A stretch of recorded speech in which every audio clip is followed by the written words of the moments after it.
ಬರ್ರಿ ಬೀಗ್ರ ಊಟ ಮಾಡೋಣ. ಏ ಬಾಳ್ ಮಂದಾಗ್ಲಿ ತಗೋರಿ. ನಿಮ್ಮ ಬಾಯ ಅರಿಕೆಯಿಂದ ಹಂಗ ಆಗ್ಲೇವಾ? ನಿಮಗೆ ಬಾರ್ಡರ್ ತೋರಿಸ್ಲಾ? ನಮ್ಮ ಕರ್ನಾಟಕ ಬನ್ನಿ ಸರ್.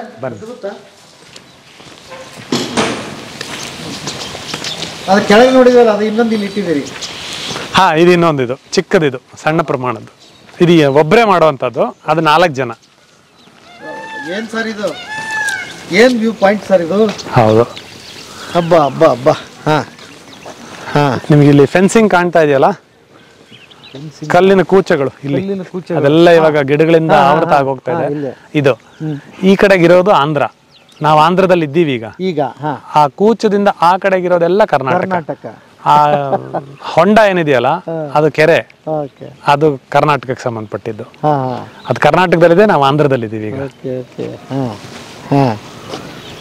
ಬಟ್ ಪುಣ್ಯ ನಮ್ದೇನಂದ್ರೆ ಕರ್ನಾಟಕಕ್ಕೆ ಸೇವೆ ಇಲ್ಲಿ ತುಂಬಾ ಒದಗ್ತಾ ಇದೆಯಲ್ಲ, ಅದೇ ಖುಷಿ ವಿಚಾರ. ಹೌದು, ಬಹಳಷ್ಟು ಕರ್ನಾಟಕದ ಮಕ್ಕಳು. ಅಲ್ಲಿ ಕಾಣ್ತಾ ಇರೋದೆಲ್ಲ ಟೀಚರ್ಸ್ ಗೆಸ್ಟ್ ಹೌಸ್. ಅದು ಟೀಚರ್ಸ್ ಗೆಸ್ಟ್ ಹೌಸ್. ಟೀಚರ್ಸ್ ಎಲ್ಲ ಬಂದ್ರೆ 8 ದಿನ ಅಲ್ಲೇ ಇರ್ತಾರೆ. ಓಕೆ, ಏನ್ ಅದ್ಭುತ ಸರ್ ಅದು. ಸ್ವರ್ಗ. ಕರ್ಕೊಂಡು ಹೋಗ್ತೀನಿ ಅಲ್ಲಿ, ನೋಡಿ. ಅಲ್ಲಿ ನಿಮ್ಗೊಂದು ವೈಟ್ ಬಿಲ್ಡಿಂಗ್ ಕಾಣ್ತಿದೆಯಲ್ಲ ಮೇಲೆ, ಹೌದು, ಅಲ್ಲಿ ಅದು ತಮಿಳ್ನಾಡು. ತಮಿಳ್ನಾಡು. ಇದು ಕರ್ನಾಟಕ, ಇದು ಆಂಧ್ರ, ಅದು ತಮಿಳ್ನಾಡು.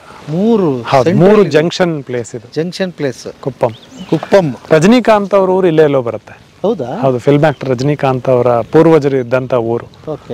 ಅವರು ಬರ್ತಿರ್ತಾರೆ ಆಗಾಗ, ಅವ್ರ ಪೂರ್ವಜರು ಇದ್ದಾರೆ. ಹೌದಾ? ಹೌದೌದು, ಇಲ್ಲಿ ಬರ್ತಿರ್ತಾರೆ. ಎಷ್ಟು ಜನ ಇಲ್ಲಿ ಕೆಲಸ ಮಾಡ್ತಾರೆ ಸರ್? ಸುಮಾರು ಒಂದು 230 ಜನ ಇದ್ದಾರೆ. 230 ಜನ ಇದ್ದಾರೆ ಬರೀ ಕ್ಯಾಂಪಸ್ ಅಲ್ಲಿ. Okay okay. ಬಂದು ಹೋಗೋರು ಎಲ್ಲ ಬೇರೆ? ಅದು ಬೇರೆ. ಪ್ರತಿದಿನ ಇಲ್ಲಿ ನೀವು ಹೆಡ್ ಕೌಂಟ್ ತಗೊಂಡ್ರೆ 230 ಜನ ಕೆಲಸದಲ್ಲಿ ಇರ್ತಾರೆ. ದಿನನಿತ್ಯ ಅವರಿಗೆ ಫುಡ್, ಇದು ವಸತಿ ಎಲ್ಲವೂ ಇಲ್ಲ? ವಸತಿ ಇಲ್ಲ, ಎಲ್ಲ ಸುತ್ತಮುತ್ತಲ ಹಳ್ಳಿಯವರು, ಎಲ್ಲ ಹಳ್ಳಿ. ಇಲ್ಲ ಕರ್ನಾಟಕದಿಂದ ಬರ್ತಾರೆ, ತಮಿಳ್ನಾಡಿಂದ ಬಾರ್ಡರಿಂದ ಬರ್ತಾರೆ, ಆಂಧ್ರದಿಂದ ಬರ್ತಾರೆ.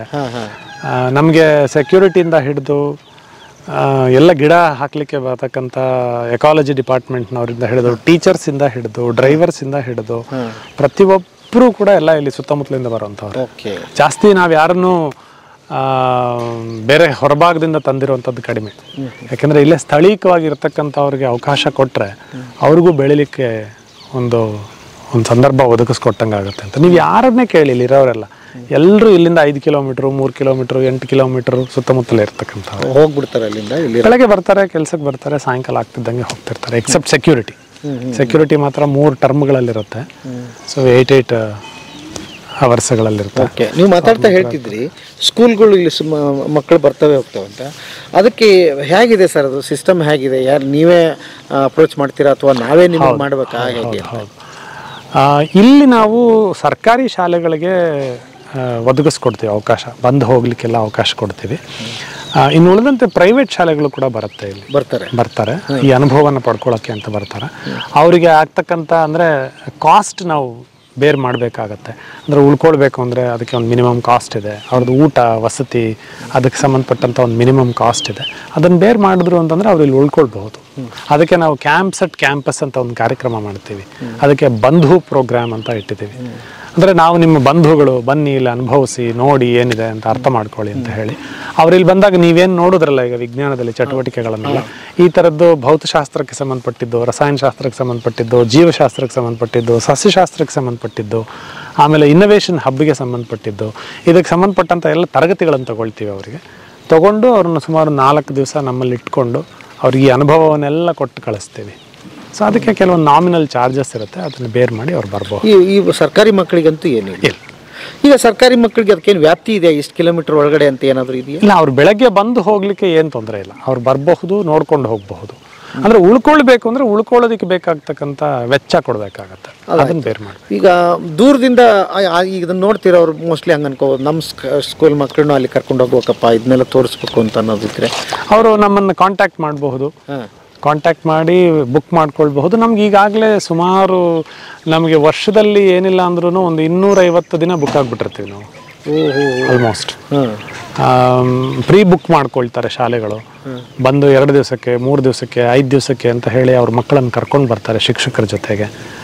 ಬಂದು ಇಲ್ಲಿ ಉಳ್ಕೊಂಡು ಈ ಅನುಭವ ಪಡ್ಕೊಂಡು ಹೋಗ್ತಾರೆ. ಈಗ ನನ್ನ ದೂರದಿಂದ ಯಾವುದೋ ಹುಬ್ಳಿಯಲ್ಲಿ ಕೂತ್ಕೊಂಡಿರ್ತಕ್ಕಂಥ ಒಂದು ಶಾಲೆ ಯೋಚನೆ ಮಾಡ್ತಿರ್ಬೋದು ಇಲ್ಲಿಗೆ ಬರಬೇಕು ಅಂತಂದ್ರೆ ಅವ್ರ ಖರ್ಚು ವೆಚ್ಚದಲ್ಲಿ ಅವರೇ ಬಂದು ಹೋಗ್ಬೇಕಾ ಅಥವಾ ನೀವು ನಿಮ್ಮ ಬಸ್ಗಳಿದೆ ಅಂತ ಹೇಳಿದ್ರಿ ಆ ಥರ? ಈಗ ಕುಪ್ಪಂವರೆಗೂ ಬಂದಿದ್ದಾರೆ ಅಂತಂದ್ರೆ ನಾವು ಇಲ್ಲಿಂದ ಪಿಕ್ ಮಾಡ್ತೀವಿ ಅವರನ್ನ, ಇಲ್ಲಿಂದ ಪಿಕ್ ಮಾಡ್ಕೊಂಡು ಬರ್ತೀವಿ. ಬಟ್ ಅದೇ ಹೇಳಿದ್ನಲ್ಲ, ಬಂದು ಹೋಗ್ಲಿಕ್ಕೆ ಅವ್ರ ವೆಚ್ಚ ಬರ್ಸ್ಕೊಳ್ಬೇಕಾಗುತ್ತೆ. ಉಳಿದಿದ್ದೆಲ್ಲ ಇಲ್ಲಿ ಫ್ರೀ ಆಗಿ ಸರ್ಕಾರಿ ಮಕ್ಕಳು ಅಂದ್ರೆ ಎಷ್ಟು ಜನ ಬರ್ಬೋದು ಒಂದ್ ಸಲಕ್ಕೆ ಬರೋದಕ್ಕೆ? ಬರಬಹುದು, ಒಂದು ದಿನದ ಮಟ್ಟಿಗೆ ಅವ್ರು ಬರ್ತಾರೆ ಅಂದ್ರೆ ನಾವು ಕೇವಲ ಶನಿವಾರದಂದು ಅವಕಾಶ ಕೊಡ್ತೀವಿ ಅವರಿಗೆ. ಯಾಕಂದ್ರೆ ಬೇರೆ ದಿನಗಳಲ್ಲಿ ಇಲ್ಲ ಸುತ್ತಮುತ್ತಲ ನಾನು ನಿಮ್ಗೆ ಹೇಳಿದ್ನಲ್ಲ 600 ಮಕ್ಕಳು ಇಲ್ಲಿಂದಾನೇ ಬರ್ತಾರೆ. ಅವ್ರನ್ನ ಎಂಗೇಜ್ ಮಾಡ್ಲಿಕ್ಕೆ ನಮ್ಮ ಶಿಕ್ಷಕರು ಎಲ್ಲರೂ ಕೂಡ ಬ್ಯುಸಿ ಆಗ್ಬಿಟ್ಟಿರ್ತಾರೆ ಬೆಳಗಿನ ಸಾಯಂಕಾಲದವರೆಗೂ. ಯಾಕಂದ್ರೆ ಇದು ಬಂದ್ರೆ ಯಾವುದೋ ಒಂದು ಸಣ್ಣ ಬಿಲ್ಡಿಂಗ್ ಅಲ್ಲ, ಇದು ಸುಮಾರು 170 ಎಕರೆ ಜಾಗ ಇರುತ್ತೆ, ಓಡಾಡ್ತಾ ಇರಬೇಕು. ಇಲ್ಲಿ ಈಗ ನೀವು ನೋಡಿದ ಹಾಗೆ ದೊಡ್ಡ ಕಾಡಿನ ರೀತಿ ಇದು ಪರಿವರ್ತನೆ ಆಗಿರುತ್ತೆ. ಒಳಗಡೆ ಹೋಗ್ಬೇಕು ಅಂದ್ರೆ ಯಾರಾದ್ರೂ ಒಬ್ರು ಇರ್ಬೇಕು ಜೊತೆಯಲ್ಲಿ, ಅವ್ರಿಗೆ ಗೈಡ್ ಮಾಡುವಂತವ್ರು ಇರಬೇಕು, ಅಕಂಪನಿ ಮಾಡುವಂತವ್ರು ಇರಬೇಕು. ಅದೆಲ್ಲ ಅವಕಾಶ ನಾವು ಮಾಡ್ಕೊಡ್ಬೇಕಾಗತ್ತೆ. ಹಾಗಾಗಿ ಶನಿವಾರದೊಂದು ಅವರಿಗೆ ಅವಕಾಶ ಕೊಡ್ತೀವಿ. ಶನಿವಾರಗಳಿಗೆ ಅವ್ರು ಬುಕ್ ಮಾಡ್ಕೊಳ್ಬಹುದು, ಬರಬಹುದು, ಉಳ್ಕೊಂಡು ಹೋಗುವಂಥದ್ದೆಲ್ಲ ವ್ಯವಸ್ಥೆ ಕೂಡ. ಎಷ್ಟು ದಿವಸ ಇರ್ಬೋದು ಸರ್ ಬಂದ್ರೆ? ಅವರು ಅವರ ಅನುಕೂಲಕ್ಕೆ ತಕ್ಕಂತೆ 2, 3, 5 ದಿವಸ ಇರಬಹುದು. ಅವ್ರು ಏನಾದರೂ ಹೊಂದಿಸ್ಕೊಂಡು ಬಂದು, ಅಥವಾ ನನಗೀಗೇನು ಅನಿಸುತ್ತೆ ಅಂತಂದರೆ ನನಗೀಗ ನೋಡಿದ ಮೇಲೆ ಅನ್ನಿಸ್ತಾ ಇರೋತ್ತ ಹುಡುಗರ ಮೇಲೆ ಒಂದು ಸ್ವಲ್ಪ ಸಣ್ಣ ಪುಟ್ಟ ಚಾರ್ಜ್ ಹಾಕಿದ್ರು ಚಿಂತೆಲ್ಲ, ಇದು ದಕ್ಕಬೇಕು ಅವ್ರಿಗೆ. ಪ್ರವಾಸಕ್ಕಂತ ಏನೋ ಖರ್ಚು ಮಾಡ್ತೀವಿ, ಇನ್ನೇನೋ ಈವೆಂಟ್ ಅಂತ ಖರ್ಚು ಮಾಡ್ತಾರೆ, ಅದ್ರ ಒಂದು ಭಾಗ ಇಂಥದ್ದು ಆಗ್ಬಿಟ್ರೆ ಸರ್ವತೋಮುಖ ಮಕ್ಕಳಿಗೆ ಬೆಳವಣಿಗೆ. ಹೌದು, ಅಂದ್ರೆ ಅವರಿಗೆ ಒಂದು ಪ್ರವಾಸನೂ ಆಗತ್ತೆ, ಜೊತೆಗೆ ಕಲಿಕೆನೂ ಆಗತ್ತೆ. ಇಲ್ಲಿ ಬಂದಾಗ ಕೇವಲ ವಿಜ್ಞಾನ ಇಲ್ಲ ಇದು. ನಾನು ನನ್ನ ಮೊದಲ ಪ್ರಾಸ್ತಾವಿಕ ನುಡಿಗಳಲ್ಲೇ ಹೇಳಿದ್ದೀನಿ, ನಾವಿಲ್ಲಿರೋದು ಸಬ್ಜೆಕ್ಟ್ ಕಲಿಸ್ಲಿಕ್ಕಲ್ಲ. ಸಬ್ಜೆಕ್ಟ್ ಅನ್ನೋದು ಒಂದು ಮಾಧ್ಯಮ ಅಷ್ಟೇ ನಮಗೆ. ನಾವು ಮುಖ್ಯವಾಗಿ ಇಲ್ಲಿರೋದೇನೆ ಮಕ್ಕಳಲ್ಲಿ ಸೃಜನಾತ್ಮಕತೆಯನ್ನು ಬೆಳೆಸಬೇಕು ಅಂತ, ಅವರಿಗೆ ಕುತೂಹಲ ಹೆಚ್ಚಿಸಬೇಕು ಅಂತ, ಮತ್ತೆ ಅವರಲ್ಲಿ ಆತ್ಮಸ್ಥೈರ್ಯನ ಹೆಚ್ಚು. ಅಂದ್ರೆ ನಾನು ಇದು ಮಾಡಬಲ್ಲೆ, ಇದೇನು ದೊಡ್ಡ ಕಷ್ಟ ಅಲ್ಲ, ಇದೆಲ್ಲರೂ ಮಾಡ್ತಿದ್ದಾರೆ, ನಂಗೆ ಸುಲಭ ಅನ್ನಿಸ್ತಿದೆ ಈಗ ಅನ್ನುವಂಥ ಧೈರ್ಯ ಬರಬೇಕು. ಆ ಸಂದರ್ಭಕ್ಕೆ ಮಗುವಿಗೆ ಧೈರ್ಯ ಬಂತು ಅಂತಂದ್ರೆ ಹೆಚ್ಚು ಹೆಚ್ಚು ಸಾಧನೆ ಮಾಡ್ಲಿಕ್ಕೆ ಅನುಕೂಲ ಆಗುತ್ತೆ. ಅದಾಯ್ತು ಅಂತಂದ್ರೆ ಮಕ್ಕಳು ನಾಳೆ ದಿವಸ ಪ್ರಾಬ್ಲಮ್ ಸಾಲ್ವರ್ಸ್ ಆಗ್ತಾರೆ, ಪ್ರಾಬ್ಲಮ್ ಕ್ರಿಯೇಟರ್ಸ್ ಆಗಲ್ಲ. ಅಂದ್ರೆ ಸಮಸ್ಯೆಗಳನ್ನ ಬಗೆಹರಿಸುವಂಥವ್ರಾಗಬೇಕು, ಸಮಸ್ಯೆಗಳನ್ನು ತಂದೊಡ್ಡುಕೊಳ್ಳುವಂಥವ್ರಾಗಬಾರ್ದು. ಇವಾಗಿನ ಮಕ್ಕಳಿಗೆ ಮೊದಲನೇದಾಗಿ ಆತ್ಮಸ್ಥೈರ್ಯವೇ ಇಲ್ಲ, ಧೈರ್ಯನೇ ಕಡಿಮೆ. 1 ಮಾರ್ಕ್ಸ್ ಕಡಿಮೆ ಬಂತು ಭಯ ಪಡ್ತಾರೆ, ಒಂದು ಪರೀಕ್ಷೆಯಲ್ಲಿ ಫೇಲ್ ಆಗ್ಬಿಟ್ರು ಜೀವನವೇ ಅಂತ್ಯ ಆಗೋಯ್ತು ಅಂತ ಮಾಡ್ಕೊಳ್ಬಾರ್ದೆಲ್ಲ ಮಾಡ್ಕೊಂಡ್ಬಿಡ್ತಾರೆ, ಜೀವನವೇ ಅಂತ್ಯ ಮಾಡ್ಕೊಂಡ್ಬಿಡ್ತಾರೆ. ಇಂಥ ಪರಿಸ್ಥಿತಿಗಳು ಬರ್ತಾ ಇದೆ. ಮೊದಲು ಮಕ್ಕಳಿಗೆ ಧೈರ್ಯ ಬರಬೇಕು, ಆತ್ಮಸ್ಥೈರ್ಯ ಬೆಳೀಬೇಕು. ನಾವು ಸಮಸ್ಯೆಗಳನ್ನು ಪರಿಹಾರ ಮಾಡಿಕೊಳ್ಳಬಲ್ಲೆವೋ, ನಮಗೆ ಶಕ್ತಿ ಇದೆ, ನಮಗೆ ಆತ್ಮವಿಶ್ವಾಸ ಇದೆ ಅನ್ನುವಂತಹ ಒಂದು ನಂಬಿಕೆ ಅವರಲ್ಲಿ ಮೂಡಿಸ್ಬೇಕು. ಅದಾದಾಗ ಮಾತ್ರನೇ ನಾವು ಒಂದಷ್ಟು ಇನೋವೇಟರ್ಸ್ನ ನೋಡಬಹುದು, ಒಂದಷ್ಟು ಕ್ರಿಯೇಟರ್ಸ್ನ ನೋಡಬಹುದು, ಒಂದಷ್ಟು ಪ್ರಪಂಚವನ್ನು ಕಟ್ಟುವಂತಹ ಲೀಡರ್ಸ್ನ ನೋಡಬಹುದು. ಆ ಲೀಡರ್ ಗುಣಗಳು ಬರಬೇಕು ಅಂತಂದರೆ ಮಕ್ಕಳಲ್ಲಿ ಇಂಥವಕ್ಕೆಲ್ಲ ಅವ್ರು ಎಕ್ಸ್ಪೋಸ್ ಆಗಬೇಕು. ಸೊ ಆ ಎಕ್ಸ್ಪೋಸ್ ಆಗಿ ಅನುಭವ ಕೇಳ್ತಾ ಇದ್ದೀರಲ್ಲ, ನವಿಲುಗಳು ಕಾಣಿಸ್ತಾ ಇದೆ ನಿಮಗೆ? ಅಲ್ಲೇ ಸರ್ ನೋಡಿ, ಗಂಡು ನವಿಲ ಸುಮಾರು ನವಿಲುಗಳಿದೆ. ಅಂದ್ರೆ ಸೈಲೆಂಟ್ ಆಗಿದ್ದಾಗ ಈಚೆ ಬರುತ್ತವೆ ಅವು. ಹೌದಾ? ಅವು ಏನೋ ಮಾತಾಡ್ಕೊತಾ ಇದೆ. ಹೌದು, ಸಿಗ್ನಲ್ ಕೊಟ್ಕೊಳ್ತಾ ಇರತ್ತೆ ನೋಡಿ. ಇನ್ನೊಂದು ಇಲ್ಲಿದೆ, ಕೂಚದ ಮೇಲೆ ಕೂತಿದೆ ನೋಡಿ, ಇಲ್ಲಿ ಎಕ್ಸಾಕ್ಟ್ ಗರಿ ತೆರಿತಾ ಇದೆ ಈಗ. ಕಾಡು ಹಂದಿಗಳಿದೆ, ರಾತ್ರಿ ಹೊತ್ತು ಬಹಳಷ್ಟು ಓಡಾಡ್ತಾ ಇದೆ. ಆಮೇಲೆ ಅಲ್ಲೆಲ್ಲ ನೋಡ್ತಿದ್ದೆ ಚಿಟ್ಟೆಗಳದೊಂದು ಏನೋ ನಿಮ್ದು ಇದನ್ನ ಮಾಡೋದು ಪುಸ್ತಕನೇ ನೋಡಿದೆ. ಹೌದೌದು, ಬಟರ್ಫ್ಲೈಸ್ ಆಫ್ ಅಗಸ್ತ್ಯ ಅಂತ ಹೇಳಿ. ಅಂದ್ರೆ ನಮ್ಮ ಕ್ಯಾಂಪಸ್ನಲ್ಲಿ ಸಿಕ್ಕಿರುವಂತಹ ಬಟರ್ಫ್ಲೈಗಳನ್ನ ಅದನ್ನೆಲ್ಲ ಕೂಡ ಪಬ್ಲಿಷ್ ಮಾಡಿದ್ದಾರೆ. ಈಗ ಮಾತದು ಮಾಡ್ತಾ ಇದ್ದೀವಿ. ಏನದು ಮಾತು? ಚಿಟ್ಟೆ ರೀತಿಯಲ್ಲಿ ಇರುತ್ತೆ, ರಾತ್ರಿಯ ಹೊತ್ತು ಮಾತ್ರ ಕಾಣಿಸ್ಕೊಳ್ಳುತ್ತೆ. ಕನ್ನಡದಲ್ಲಿ ಏನ್ ಪದ ಇದೆ ಗೊತ್ತಿಲ್ಲ ನನಗೆ, ಅದನ್ನ ಮಾತ್ ಅಂತ ಇಂಗ್ಲಿಷ್ ನಲ್ಲಿ ಕರಿತೀವಿ. ಅದು ರಾತ್ರಿ ಹೊತ್ತು ಹೆಚ್ಚು ಆಕ್ಟಿವ್ ಆಗಿರುತ್ತೆ. ಸೇಮ್ ಚಿಟ್ಟೆ ರೀತಿಯಲ್ಲಿ ಇರುತ್ತೆ ಅದು. ಚಿಟ್ಟೆಗಳು ಬೆಳಗ್ಗೆ ಹೊತ್ತು, ರಾತ್ರಿ ಹೊತ್ತು ಮಾತ್ಸ. ಸೊ ಅದು ಕೂಡ ನಮ್ಮ ಕ್ಯಾಂಪಸ್ ನಲ್ಲಿ ಸಾಕಷ್ಟು ವೆರೈಟೀಸ್ ಇದೆ. ಅದನ್ನೆಲ್ಲ ಕಂಡು ಹಿಡಿದು ಅದನ್ನ ನೋಡಿ ಅದನ್ನೆಲ್ಲ ಐಡೆಂಟಿಫೈ ಮಾಡಿ, ನಮ್ಮದ, ಬೇರೆ ದೇಶದ, ಹೊಸದ, ಹಳೆಯದ, ಅದನ್ನೆಲ್ಲ ಲೆಕ್ಕ ಹಾಕಿ ಅದನ್ನೊಂದು ಪುಸ್ತಕ ಮಾಡಿ ಅದನ್ನೆಲ್ಲ ಪಬ್ಲಿಕ್ ಮಾಡೋರಿದ್ದಾರೆ. ಆಮೇಲೆ ಈ ಮೊದಲು ಹೇಳ್ತಿದ್ರಿ ದೇಶ ವಿದೇಶದಿಂದ ಕೂಡ ಇಲ್ಲಿ ಬರ್ತಾರೆ ಅಂತ ಅಧ್ಯಯನಕ್ಕೆ. ಹೇಗೆ ಸರ್, ಏನೇನು ಅಧ್ಯಯನಕ್ಕೆ ಇಲ್ಲಿ ಅವಕಾಶಗಳಿವೆ? ಅಂದ್ರೆ ಮುಖ್ಯವಾಗಿ ಎಕಾಲಜಿನ ಅಧ್ಯಯನ ಮಾಡ್ಲಿಕ್ಕೆ ಬರ್ತಾರೆ ಇಲ್ಲಿ. ಆಮೇಲೆ ನಾವು ಮಾಡ್ತಾ ಇರ್ತಕ್ಕಂತಹ ಈ ಒಂದು ಪ್ರಯೋಗಶೀಲತೆ ಏನಿದೆ, ಅನುಭವಾತ್ಮಕವಾದಂಥ ಕಲಿಕೆ ಪಡ್ಕೊಳ್ಬೇಕು ಅನ್ನುವಂಥದ್ದು, ಅದ್ರ ಎಷ್ಟರ ಮಟ್ಟಿಗೆ ಉಪಯುಕ್ತವಾಗ್ತಾ ಇದೆ, ಮಕ್ಕಳಿಗೆ ಉಪಯೋಗ ಆಗ್ತಿದೆಯಾ ಇಲ್ವಾ, ಅದನ್ನು ಬೇರೆ ಕಡೆಗೆ ತೆಗೆದುಕೊಂಡು ಹೋಗಬಹುದಾ, ಅಥವಾ ಬೇರೆ ದೇಶಗಳಲ್ಲಿ ನಡೀತಾ ಇರತಕ್ಕಂಥ ಈ ಪ್ರಯೋಗಗಳು ಇಲ್ಲಿಗೂ ಏನಾದರೂ ಸಾಮ್ಯತೆ ಇದೆಯಾ, ಅಥವಾ ಇದನ್ನೇನಾದರೂ ಹೊಸದಾಗಿ ಮಾಡಬಹುದಾ, ಈ ಆಲೋಚನೆಗಳನ್ನೆಲ್ಲ ನಮ್ಮಲ್ಲಿ ಹುಟ್ಟಾಕ್ಲಿಕ್ಕೆ ಮತ್ತು ಅವರಿಂದ ಕಲ್ತ್ಕೊಂಡು ಹೋಗಲಿಕ್ಕೆ ಬರ್ತಿರ್ತಾರೆ. ಈಗಲೂ ಕೂಡ ನಮ್ಮ ಕ್ಯಾಂಪಸ್ನಲ್ಲಿ ಡೇವಿಡ್ ಪೆನ್ಬರ್ಗ್ ಅಂತ ನ್ಯೂಯಾರ್ಕ್ನಿಂದ ಬಂದಿದ್ದಾರೆ. ಇವತ್ತು ಕ್ಯಾಂಪಸ್ನಲ್ಲಿ ಉಳ್ಕೊಂಡು NEP ಬಗ್ಗೆ ಸ್ಟಡಿ ಮಾಡಲಿಕ್ಕೆ ಅಂತ ಹೇಳಿ ಹಾರ್ವರ್ಡ್ ಯೂನಿವರ್ಸಿಟಿಯಿಂದ ಒಂದಿಬ್ಬರು ಬಂದಿದ್ದಾರೆ, ಇಂಟರ್ನ್ಸ್ ಬಂದಿದ್ದಾರೆ. ಅವ್ರು ಆಲ್ರೆಡಿ ನಮ್ಮ ಅಗಸ್ತ್ಯ ಜೊತೆ ಕೆಲಸ ಮಾಡ್ತಿದ್ದಾರೆ, ಇವತ್ತು ಕ್ಯಾಂಪಸ್ನಲ್ಲಿ ಇದ್ದಾರೆ ಅವರು ಕೂಡ. ಸಾಧ್ಯ ಆದರೆ ಅವ್ರನ್ನು ಮಾತಾಡ್ಸೋಣ. So hi, my name is Shusin and I'm currently a student at Harvard University and I'm spending the summer here to do an internship with Agastya. So I'm Sophia. I'm a rising junior at Harvard College and I'm studying economics and political science, and I'm here this summer working with Agastya to align the programs with the national educational policy. What it feels to be studying in Harvard has been a dream for so many students. So I'm an international student originally from Malaysia, and it's definitely a dream for me as well to first study abroad and at such a well-resourced place like Harvard. There's so many amazing opportunities going on, such as this one where it's actually a Harvard program that funds us to come to Agastya. So the experience has been great so far. What do you think about the education system here and the outside of this country? What do you think about it? Yeah, I do think there's a really big cultural difference, how here we saw that the kids really are respectful towards the teachers, and some of them, they might be a bit shy in classes, especially the girls when they are in a mixed gender classroom, compared to in the US when it's everyone is just raising questions, wanting to talk out, wanting to speak up in classrooms. So it's really different. I think the empowerment and also autonomy that you give to the students really changes that. But there's no right or wrong in this. I just see a really big cultural difference. How does Agastya feel? This campus is very different from every other campus. How does this campus feel? Being able to see the kids and being able to see how much value everyone puts in Agastya's program, how much everyone is engaged, and especially everyone who works here, everyone has a really powerful personal purpose in being here, so that's really inspiring. And just being able to see people on the ground making the difference, I think that's been really inspiring to me.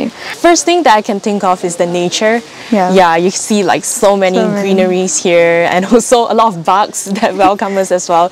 So it really makes me connected to the nature. And one more thing is also I really see how the experiential learning works in practice, because I saw a lot of games that students can play, a lot of models that they can actually learn. For example, one that they can actually use to see how their muscles work when they move their hands and stuff, which I think is really interesting and brings the hands-on experience to life.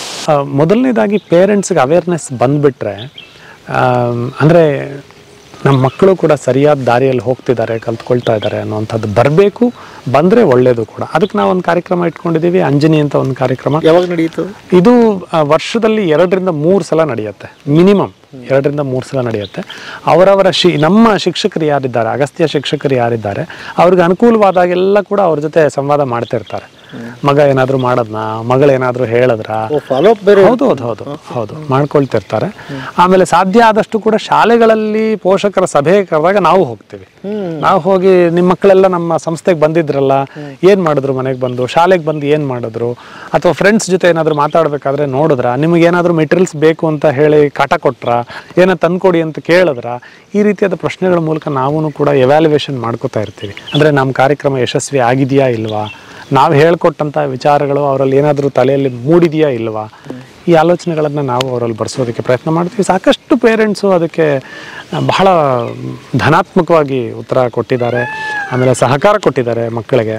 ಇಲ್ಲ ಅದು ಮಾಡಿದ್ರೂ ಸರಿ ಪರವಾಗಿಲ್ಲ, ಶಾಲೆಗಿಂತಲೂ ಕೂಡ ಇಲ್ಲಿ ಬಂದಾಗ ಏನೋ ಒಂಥರ ತೆರ್ಕೊಳ್ತಾರೆ, ಅವರು ಹೆಚ್ಚು ಮಾತನಾಡ್ಲಿಕ್ಕೆ ಪ್ರಾರಂಭ ಮಾಡಿದ್ದಾರೆ, ಸ್ನೇಹಿತರ ಜೊತೆ ಹೆಚ್ಚು ಸಂವಾದ ಮಾಡೋಕ್ಕೆ ಪ್ರಾರಂಭ ಮಾಡಿದ್ದಾರೆ. ಈ ರೀತಿಯಾದಂಥ ಫೀಡ್ಬ್ಯಾಕ್ಸನ್ನ ನಾವು ತೊಗೊಂಡಿದ್ದೀವಿ. ನಮಗೆ IIMB ಇಂದ ಹಿಡಿದು ಒಂದು ಸರ್ವೆ ಮಾಡಿದ್ರು, ಅಂದರೆ ಒಂದು ಸ್ಟಡಿ ಮಾಡಿದ್ರು, ಒಂದು ರಿಸರ್ಚ್ ಮಾಡಿದ್ರು.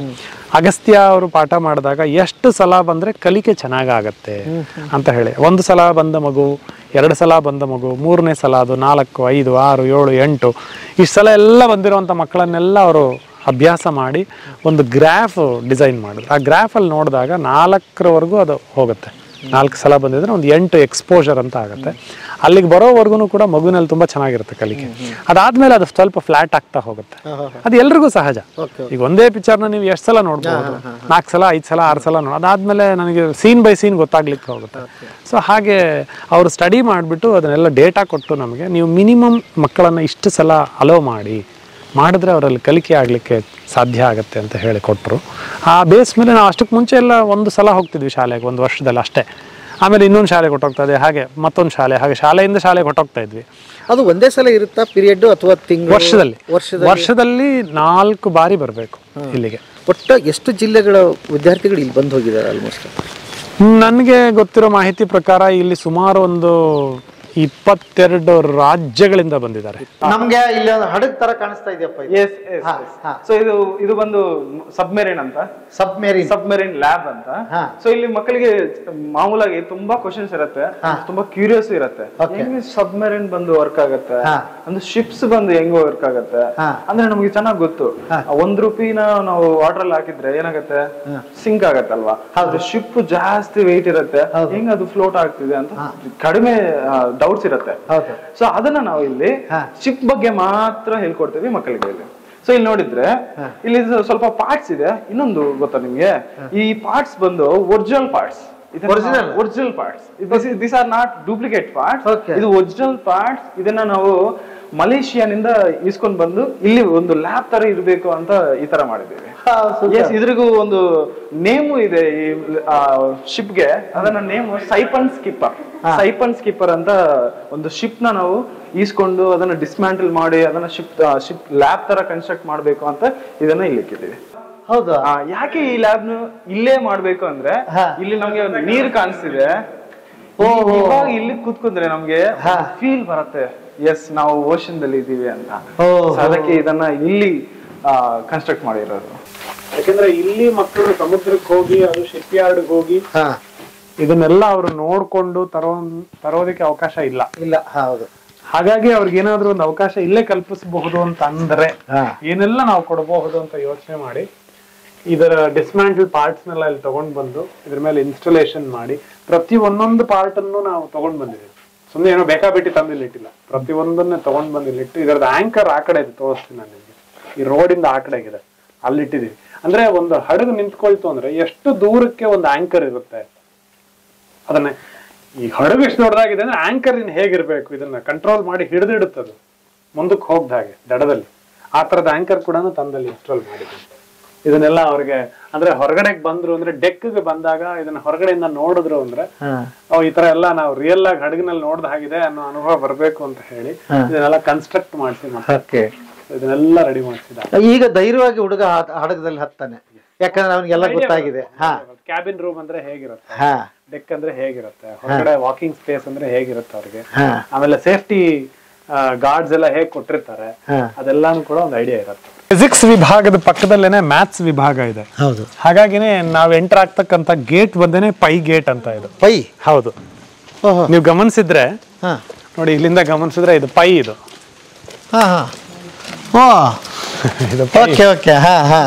ಈ ಪೈನ ವ್ಯಾಲ್ಯೂ ಬಂದು 22/7 ಅಂತ ಹೇಳ್ತೀವಿ, 22/7. ಅದನ್ನ ನೀವು ದಶಮಾಂಶ ಪದ್ಧತಿಯಲ್ಲಿ ಇಟ್ಟರೆ 3.142 ಅಂತ ರ್ಯಾಂಡಮ್ ಆಗಿ ಇಟ್ಬಿಡ್ತಾರೆ. ಅದು ಆಕ್ಚುಲಿ ಅಲ್ಲಿಗೆ ನಿಲ್ಲಲ್ಲ. ಅದು ಇಟ್ ಸ್ಟಾರ್ಟ್ಸ್ ಫ್ರಮ್ ದೇರ್. ಪೈ ಇಂದ ಶುರುವಾಗಿ ಈ ಸಂಖ್ಯೆ ನೋಡಿ ಇಲ್ಲಿಂದ ಹೋಗುತ್ತೆ 3 ಚುಕ್ಕಿ 142 ಅಂತ ಇಟ್ಬಿಡ್ತೀವಿ ನಾವು. 2 ಅಲ್ಲ, ಅದು 3.14159265397932384626 ಅದು ಹಾಗೆ ಹೋಗ್ತಾನೇ ಇರುತ್ತೆ.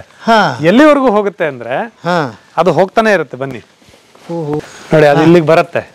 ಇಲ್ಲಿಗೆ ಬಂದು ಮತ್ತೆ ಇಲ್ಲಿಂದ ಜಾಯ್ನ್ ಆಗುತ್ತೆ. ಅದು ಜಾಯ್ನ್ ಆಗಿ ಹಾಗೆ ಹೋಗುತ್ತೆ, ಹೋಗ್ತಾನೇ ಇರುತ್ತೆ. ಹೋಗಿ ಬಂದು ಇಲ್ಲಿ ಬಂದು ನೀವು ಎಲ್ಲಿವರೆಗೂ ಹೋದ್ರೆ ಅದು ನಿಲ್ಲಲ್ಲ. ಅದು ಇನ್ಫಿನಿಟಿ. ಬಟ್ ಅಷ್ಟು ಬರೆಯಕ್ಕೆ ಆಗಲ್ಲ ಅಂತ ಹೇಳಿ ಮ್ಯಾಥ್ಸ್ ಅಲ್ಲಿ 3.142 ಅಂತ ನಂಬರ್ಸ್ 1000 ನಂಬರ್ಸ್. ಓಕೆ. ಅದಾದ್ಮೇಲೆ ವಿ ಲರ್ನ್ ಲ್ಯಾಬ್ ಅಂತ ಇದೆ. ಅದಾದ್ಮೇಲೆ AVS ಲ್ಯಾಬ್ ಅಂತ ಇದೆ. ಆಮೇಲೆ ವರ್ಚುವಲ್ ಸ್ಕೂಲ್ ಇದೆ, ಇಮ್ಯಾಜಿನರಿ ಲ್ಯಾಬ್ ಇದೆ ಅದರೊಳಗಡೆನೆ. ಓಕೆ. ಸೊ ಅದೆಲ್ಲ ಇದೆ ಇನ್ನ. My name is David Penberg. Okay. I am an educator and a writer from New York. Yeah. How did you know about Agastya and how did you come here? And As many things, by pure chance. Okay. Through a mutual friend, I was introduced to Ram Ji. Okay. And spent some time with him in New York. Okay. And he made me an offer that I could not refuse. What made you to come to Agastya and what inspired you to? Sure. So I spent a large portion of my life running schools across the world. Yes. And much of that also in New York City, running programs for underserved youth. Yes. And so the opportunity to see and experience a model was something that I could not reject. Rather, I needed to see it for myself. Okay. What difference do you see from, of course you have studied in New York.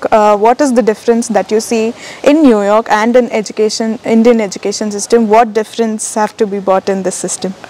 It would be presumptuous of me to make any comments about Indian education. It's okay. It's okay. With regards to public education in the United States and specifically in New York, it very much is a broken system which underserves and underdevelops young people, unfortunately.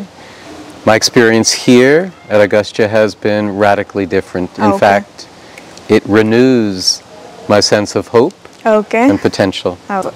How was the experience in Agastya? Like, you know, can describe in one word?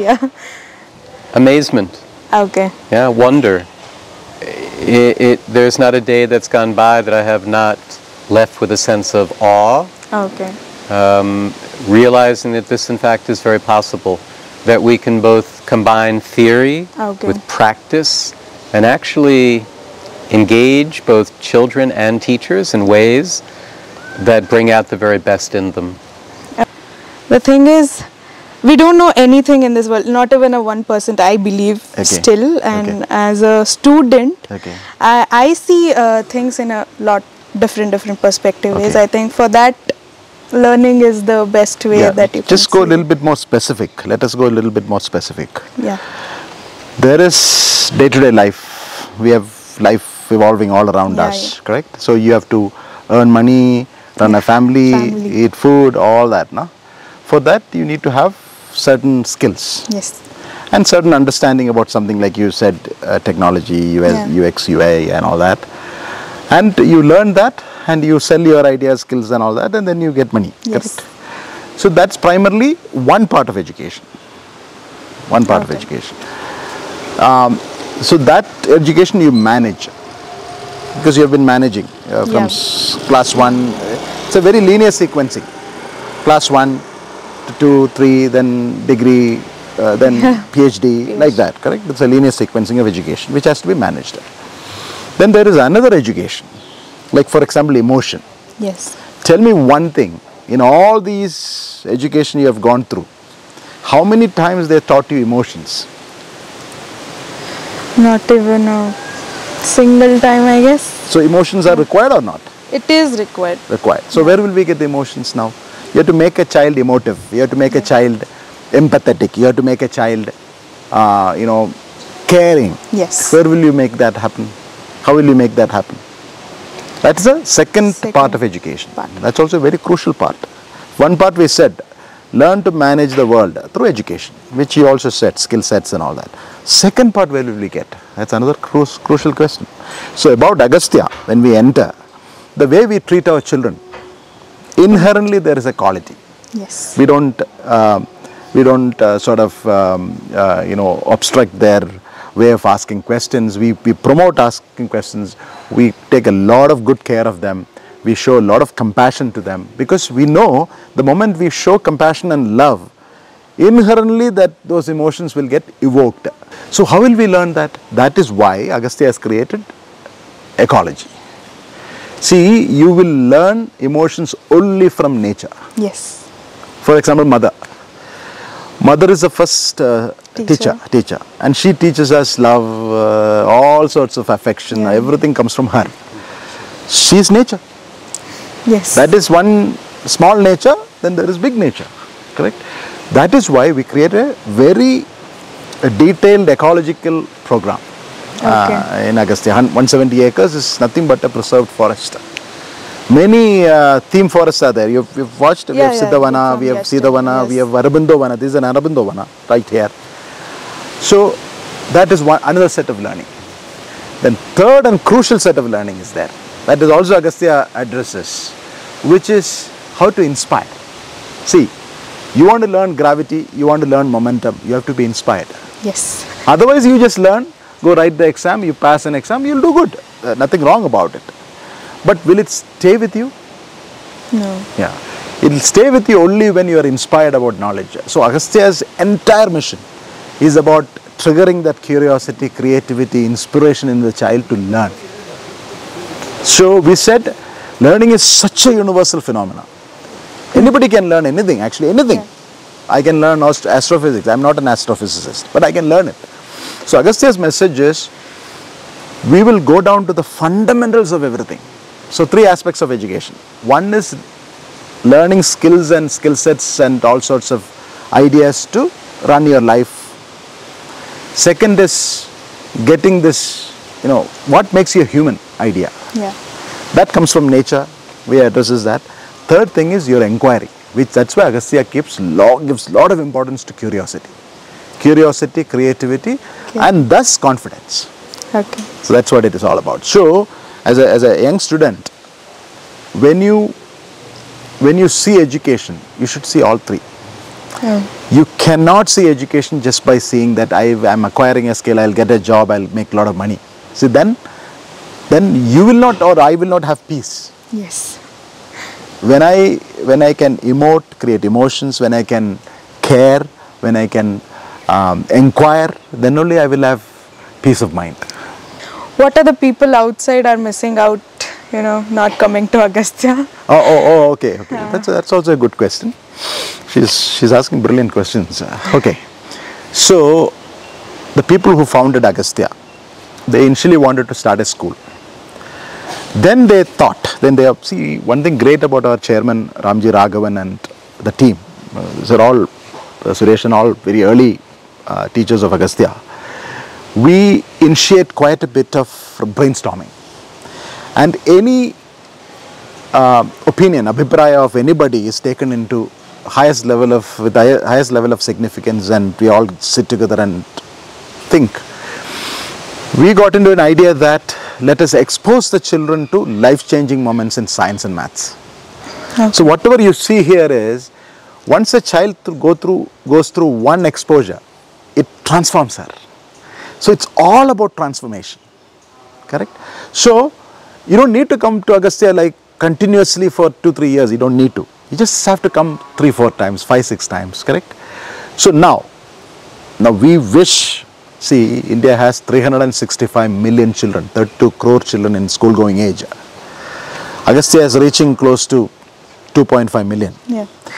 So if you get inspired, like you're carrying this YouTube channel, you get inspired, you send this message to other people, saying that you can also replicate it. See, anything you see in Agastya is replicatable. Yeah. You can create a copy of it, and we don't restrict. Whoever wants to come honestly and earnestly, if they want to create a replicated copy of whatever we do, we're open, we will share. So the idea is, how will we simulate life-changing moments in a child's life? Yeah. That's what it is missing. I guess that's it for the interview. Thank you so much for giving us the interview.